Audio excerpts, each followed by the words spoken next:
தமிழக வெற்றி கழகத்திற்கு தேர்தல் ஆணையம் வழங்கிய மிக முக்கியமான ஒரு அறிவிப்பு தமிழக வெற்றி கழகத்தின் தலைவர் விஜய் அவர்களுக்கு அடித்த அதிர்ஷ்டம் என்றே கூறலாம். கிட்டத்தட்ட தேர்தல் ஆணையத்திற்கு கடிதங்கள் அனுப்பியிருந்த விஜய் அவர்கள் தங்களது கட்சிக்கு சின்னங்களை ஒதுக்கிடுவதற்கான கோரிக்கைகள் முன்வைக்கப்பட்டது. அதில் காளை சின்னத்தை தேர்வு செய்திருப்பதாகவும் தற்பொழுது தகவல்கள் கிடைக்கப்பெற்றுள்ளது. இந்த காளை சின்னம் தமிழக வரலாறு மிக முக்கியமாக நாம் பார்க்க வேண்டும். இந்த காளை சின்னம் ஜல்லிக்கட்டு போராட்டத்தில் கிடைத்த மிகப்பெரிய ஒரு வெற்றியை ஞாபகப்படுத்தும். தமிழக அரசியலில் அனைவரையும் கிட்டத்தட்ட காளை சின்னத்தின் ஒட்டுமொத்த திருப்புமுனையாக அரசியல் களமே மாறும்.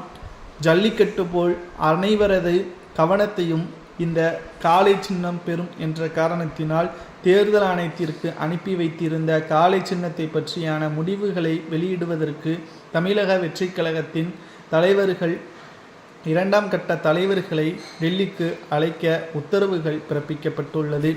2026 சட்டசபை தேர்தலை பொறுத்தளவிற்கு மிகப்பெரிய ஒரு அளவிலான மாற்றங்கள் தமிழக அரசியலில் ஏற்படும். அது மட்டுமல்ல, இது மிக முக்கியமாக ஒட்டுமொத்த அரசியலில் மாற்றத்தை ஏற்படுத்தும் விதமாக அரசியல் களம் முற்றிலும் மாறும் என்றும் கூறப்படுகிறது.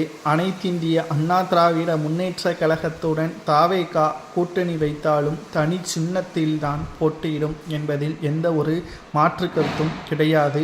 2026 சட்டசபை தேர்தல் முற்றிலும் தமிழக வெற்றி கழகத்திற்கு ஆதரவாகவும் 20 லட்சம் ரூபாய் 41 குடும்பத்திற்கு வழங்கப்பட்ட நிலையில் அதில் பெரும்பாலான குடும்பத்தினர்கள் எனது மகள் உயிரிழப்பிற்கு காரணம் விஜய் அவர்கள் கிடையாது, அது விபத்து தான், அதற்காக அவரை குறை கூற முடியாது, 20 லட்சம் ரூபாய்க்காக நாங்கள் அவரை குறை கூறவோ, இது விபத்து, எப்பொழுதும் மரணம் ஒரு நாள் நிச்சயம் வரும், எனது மகனுக்கும் எனது மகளுக்கும் அப்படி வந்திருக்கிறது என்று பெற்றவர்கள் கூறியதும் தற்பொழுது விஜய் அவர்களுக்கு சாதகமாக நாம் பேசக்கூடாது. ஏனென்றால் இது தவறு எந்த பக்கம் நடந்திருக்கிறது என்பதை விசாரணை மூலமாகத்தான் தெரிய வரும். நிச்சயம் தவறு செய்தவர்கள் அதற்கான தண்டனையையும் அனுபவிக்க வேண்டும்.